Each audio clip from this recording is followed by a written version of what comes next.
If you want to sound like the smartest person in the room at your next team meeting, this is going to be the podcast that you will want to continue to listen to. Hit it! That's what I'm talking about. Wait! Okay, now, from the beginning. Hit it, boys. Welcome to Higher Ed Pulse, your Monday morning energizer covering insights and trends in higher ed marketing and enrollment. I'm Mallory Willsea, bringing over 15 years of ed tech and marketing expertise to your earbuds. And I'm Seth Odell, joining the Pulse with my own adventures from leading marketing at top universities to founding Kanahoma, one of the industry's fastest growing digital marketing agencies. Each week, we bring you the kind of insider insights you typically only find over cocktails with your pals at a conference. It's fast, it's fun, and it's designed for you, the busy higher ed professional. You're not just listening to another podcast. You're checking the pulse of higher education. Higher Ed Pulse is part of the Enrollify network, a robust collection of podcasts designed to help higher ed professionals like you grow. Explore our other shows at enrollify.org. Enrollify is made possible by Element 451, the next generation AI student engagement platform, helping institutions create meaningful and personalized interactions with students. Learn more at element451.com. Seth, even in the Northeast, I do feel like spring is just around the corner, and you were telling us somewhat recently about coaching Lola's T-ball team. How is that going? It's great. And you're right. Weather-wise, it's so weird, right? Because growing up in New York, like you, I'm not used to this. But they're like, we're full-on mid-season. I am an assistant coach of the Smashers. Woohoo! In the Little League. And it's been super fun. Lola's doing T-ball. I'm loving being an assistant coach. It's been great. And she's been getting super into baseball, which for those of you that know me, that listen to this, I used to work in baseball. I was a bat boy and a clubhouse manager for a minor league team. Geez, a lifetime ago. And so Lola's super pumped. We're actually leaving tomorrow. We're taking the whole family out to Arizona. I had a couple meetings out there, and we're going to do a spring training trip. So we're going to go out and see the Padres in Peoria. And yeah, I got a little baseball fan on my hands. It's been really fun. That's awesome. I mean, you guys go to quite a few Padres games in San Diego, right? Yeah, we go to a lot. It's for folks, if you haven't been, Petco Park, in my opinion, is just the best baseball park in the country, and San Diego is a great baseball town. And so we go to a lot. We're definitely big-time fans. And so, yeah, I'm super pumped for the trip, and coaching Lola's been great. Thanks for asking. Oh, yeah, that's fantastic. We have a trip out to California in early April, but specifically routed through New York City on the way home because baseball season will be kicking off, and my husband's a huge San Francisco Giants fan. I grew up in a Yankee family, and we have never seen these two teams play each other, so that I think it's like the second weekend in April the Giants are in New York at Yankee Stadium. So we haven't bought the tickets yet, but that's awesome. We're definitely going. Yeah, the hotel room is booked, so I'm pretty excited. I love it. Well, I'll tell you, I'm going to see the Yankees in April too, but I'll be there a couple days before. I'm going to see them play the Royals on the series just before that, actually. So super funny. Very nice. Yeah, I'll leave a note somewhere in the stadium for you to find. Oh my God, that would be hysterical. Can we actually do that? We'll try. I'll leave a post Scavenger somewhere hunt? and see if it's yes. Okay, a Mallory and Seth scavenger hunt in Yankee Stadium. Done. Booked. Done. I cannot wait. No, we're like actually doing this though. This is like not like a bit, right? Like I'm really going to do this. Correct. Okay, like I think listeners know at this point, like we're real when we say we're going to do these things. Like this is not a paper crane. Okay, Seth? Hey, don't bring up the paper cranes, Mallory. It's still on the list. It's still, it's hard. Have you folded one of those things? It's time consuming. No, but I also didn't commit to folding any of them. Committed. I am still committed, and I still plan to fold them all. It's just my paper cranes, like me, are a work in progress. Mm-hmm. Mm-hmm. Well, I look forward to finding the hot dog stand on the third floor and asking, Larry for the secret Post-it note covered, I'm sure, in ketchup by that point. So no, this is going to be great. And so, Seth, I love to pick on you about those paper cranes. And I honestly, I just couldn't resist the urge to do it this one last time. So as we as we leave our baseball stadium chat behind, Seth and I actually have some pretty big news to share as it relates to this podcast and how it's going to be transitioning in the coming weeks. And I'm kind of a rip the Band-Aid off type of gal when it comes to tough news. So listeners, it is kind of bittersweet to share, but we are evolving what you know and love as your Monday morning Higher Ed Pulse podcast drops. And Seth is actually going to be stepping away from the co-host role and from the microphone. And Seth, do you want to give a little more information around that? Yeah, absolutely. So, we've done 55 episodes together, which has been nothing short of a blast. You have pulled me out of podcast retirement. For the OGs listening, I hadn't podcast in 10 years, and you pulled me out, and it's been awesome. And so, one of the, Mallory and I are having a lot of conversations once we cross the 50 episode threshold, and where do we see things going? And one of the conversations that we had was really, what are the core topics that we're covering, and how often is this just, kind of like a weekly check-in with friends versus are we talking about specific topics or subject matters that we think are really important to people? And one of the insights that we both had was it really felt like almost every other episode we were tackling AI integration in higher ed in different capacities, because we are both really bullish on the need for those conversations. I think if you've been listening to this podcast for a while, you've seen my own evolution from sort of like cautious observer to like full on endorsing advocate. And so one of the things we talked about was, should this be an area where we're tackling that topic every single week? It certainly feels like there is a massive need in the space to have a conversation around AI in higher ed every week. But if we do, it feels like that might be a little bit of a shift from the broader topics that we tackled before. And in full transparency, while I am an advocate, I am not an expert. And so that was one of the things that Mallory and I had talked about. And, as you know, I shared that, it makes sense to free up this seat to make sure that there's room for other voices in this space. If that's the direction we want to go and the topics that we think are most pressing, we need to make some more room. So that was where I said, 55 episodes in, maybe it's time for me to take a step back. I don't know that I will fully disappear. I still might want to come back and slide into the seat sometimes. But I think it's probably good if you want to share with folks a little bit more about the vision for where this goes in the future, because I'm really excited about it and I'm looking forward to going from co-host to active listener in the near future. Oh, well, Seth, I just have to say that it has been the highlight of my last year getting to do this with you, without a doubt. When I look at this time in my career, like, this is going to stand out as the best thing that I got to do, and the opportunity was just Mallory, amazing. Yeah, if you're not watching, folks, Seth he is the sob emoji right now. Literally 18 tears. Mallory, when you had asked if I wanted to do this podcast to come out of retirement, I was a little bit begrudgingly kind of like considering it, and you really dragged me out, and like, it's been the best. I love you, I adore you, I admire you, I root for you, and the fact that we have had such a sincere and real friendship for, at this point, 15 plus years. Don't age us. I know, right? I mean, no one would know it if they look at us, right? They'd have no idea. But yeah, Mallory and I have been friends for like 16, 17 years. It's just great. You mean a lot to me, and you're important. And man, I've just loved getting to spend more time with you. It's been really wonderful. It's been a huge, huge blessing, and I'm really grateful for it. Plus 100 to everything you just said. The feelings are mutual. And yeah, and listeners, like Seth shared, we took a hard look at the topics we've been covering since we entered 2025, and we're like, oh, yep, we've been talking about AI quite a bit. And we've been sitting here, and as we ideate on the future episodes that we would be coming together on, we just kept coming back to all these AI topics. And, and I certainly, like I said, you gave the caveat, I will too. I am not an AI expert, but I have the power of a whole team of AI experts behind me at Element 451. And so we think that this transition is going to actually be really exciting and great, and free up some space to bring some of those experts into the conversation to dive even deeper into these topics. And I'm really excited about it. AI is just moving so fast. And I have talked to at recent events, as well as the feedback we got last week at the AI Engage Summit that we put on, had more than 1,500 people register for it. I mean, so I feel pretty confident when I say that this feedback is real. AI is moving so fast, and higher ed pros just don't have the time to sift through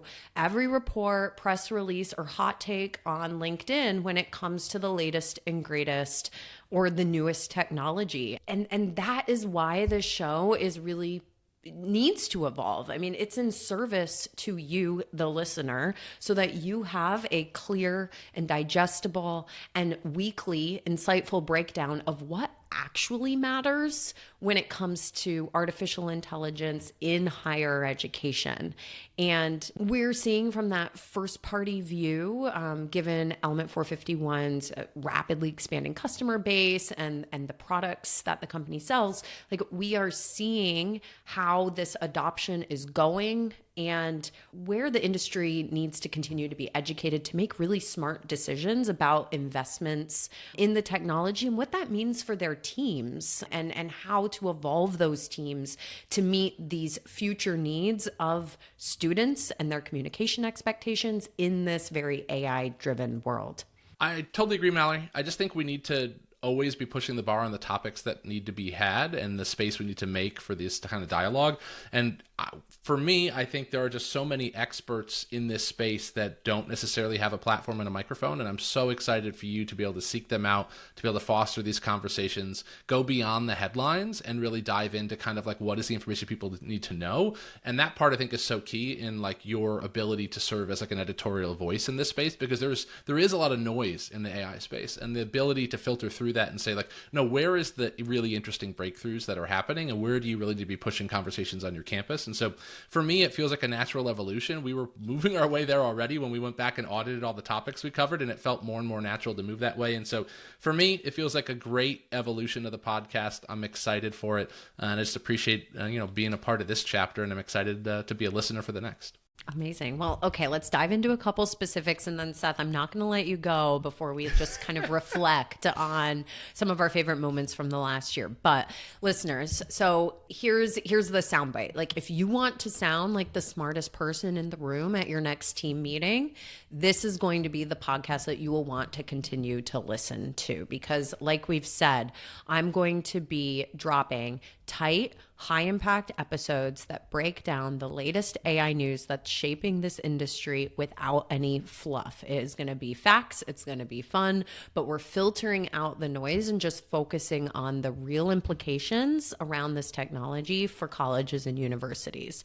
So think of this as your shortcut to understanding AI-driven innovation as it relates to student recruitment, enrollment, marketing, student success, and more. And you can expect the occasional expert drop-ins and some quick hit interviews and just ongoing sharp analysis from the best minds who have been either early adopters or who are involved in AI on the ed tech side. And Seth, you have already promised you'll come back as one of those experts. And so I am going to hold you to that. You hold me to it. I am welcome. I welcome it, and I'm ready when needed. Amazing. So I have to know, Seth, I mean, like, it has been an incredible year with 55 episodes. Like, we recently did a favorite episode, so I don't want to just rehash that, but like, I don't know, what's been meaningful or surprising or interesting to you? Like, what have you learned over the last year doing this? So I learned a few things. So one, I learned that this stuff is still fun. You pulled me out of a dusty old retirement home of old school podcasters and got me back into modern life.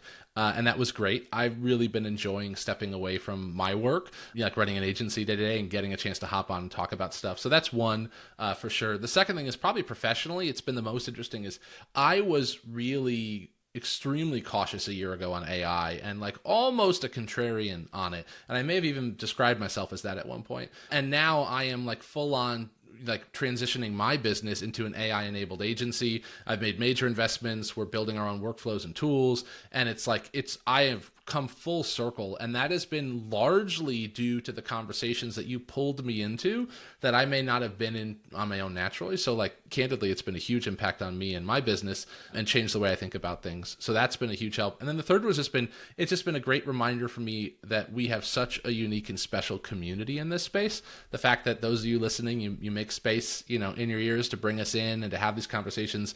I was at a conference recently and 4 people talked to me about the podcast and how much they enjoy, interesting insights from different episodes, and just like what a great space we're in that knowledge sharing is so elevated and celebrated.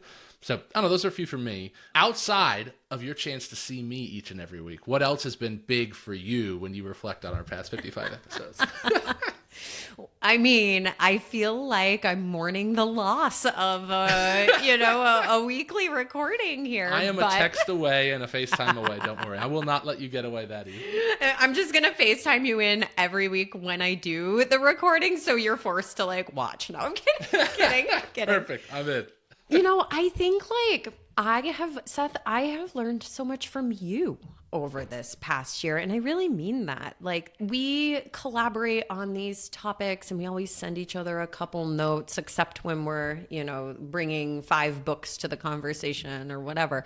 And I always walk in every week ready, with having done my research and my talking points, but I always take something away from our conversation that makes me think about the whole topic differently. And I just appreciate all of the things that you have taught me over the last year about how to be a better manager and leader, how to grow your career, and the insights that you bring in terms of running a business and being so smart in where you're making investments, but also the emotional intelligence of being able to run this team really successfully. There's really too many things I've learned to point to just one, but I really feel like every week I get smarter because I get to spend these 20 minutes talking to you. And so I appreciate that. I will say that that's something, the leadership insight piece, one of the beauties of having the conversations with you every week is I have felt like I can be super vulnerable because it's just me and one of my closest friends that I've known forever. And sometimes I really do forget that people are out there listening. And so it's allowed us to have really deep conversations sometimes on how we approach work and stuff. And I don't know. I've loved that. I totally agree. I've just learned a lot from those conversations with you. And, my bookshelf has gotten, I had to buy one, because I added more books. And those are from your recommendations. We had fun playing around with 11 Labs on that April Fool's episode last year. We've just had these really cool moments where we've gotten to try some different things and test out different types of AI tech as it helps us produce the show. And it's just been really cool. So it is a bittersweet moment to be saying goodbye, Seth, but I am really excited about what this reimagined show is going to look like. It's going to be more actionable, more timely, more essential than ever. Listeners, don't worry. The Thursday Pulse Check series that you have grown to, come to know and love. We are absolutely not taking the gas off the pedal there because we have heard from you loud and clear that you appreciate the deep dives into specific topics. And if you're not listening to the current Pulse Check series, it is called IA or AI for IA. And I think that in the last couple years, I've just seen this artificial intelligence conversation missing from the advancement side of the house. And Dan, our Pulse Check host for this 5-part series, is just having really good in-depth conversations with some early adopters over on the advancement side. And so I have to give it a plug. It is a couple episodes have now dropped. We're about halfway through the series. And if you haven't been listening to it, go and find that in your podcast feed. Well, Seth, whether you're ready or not, it is time to close this one out. Cue the music. I'm ready to fade away. Aw. Well, friends, make sure that you are subscribed because next week's episode, we are jumping straight into it. The latest AI developments, what they mean, how they might change your work, whether you're ready or not. That's where we're headed. Seth, it is always a pleasure, and I look forward to inviting you back on The Pulse one day very soon. Love it. Can't wait either, Mallory. Looking forward to listening. All right, friends. Bye-bye.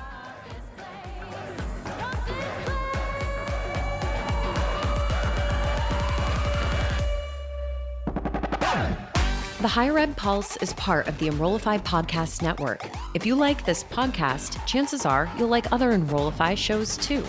Our podcast network is growing by the month, and we've got a plethora of marketing, enrollment, and higher ed technology shows that are jam-packed with stories, ideas, and frameworks, all designed to empower you to be a better higher ed professional.